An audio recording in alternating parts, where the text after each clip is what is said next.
visit EagleRunnerBill.com. Hey, it's Eagle Runner Bill here. Well, my tractor project, I've done a lot of maintenance on that engine, trying to make sure everything was lubricated so I could try to start it. Spent a couple of days trying to start it, bleeding fuel lines, adjusting this, adjusting that. Finally, this morning I got up and I said, you know, I'm really not happy with the amount of fuel that's coming out of that fuel line for that number 1 cylinder. So this morning I woke up and I re-bled the number 1 cylinder fuel line, and now I'm giving it a crank. I'm brand new at these tractors. I really had no idea.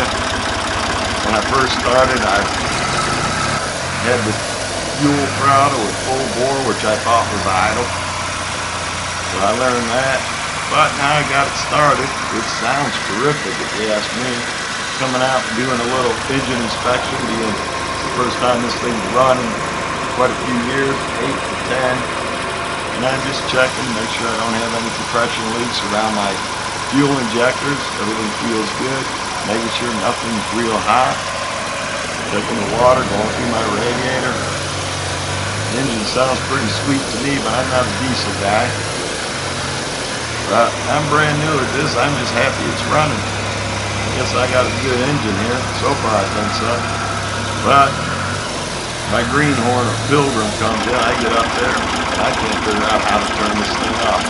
I'm really crapping my pants. How am I going to turn this off? Shit. Well, finally, I said, well, I wonder if this thing will choke it off if I pull this choke lever. And lo and behold, finally get enough brains to pull that. And it shut right down. Well, I'm really happy. Started good. Sounds good. Dabba. Make do. Hope you enjoyed the video and thanks for watching.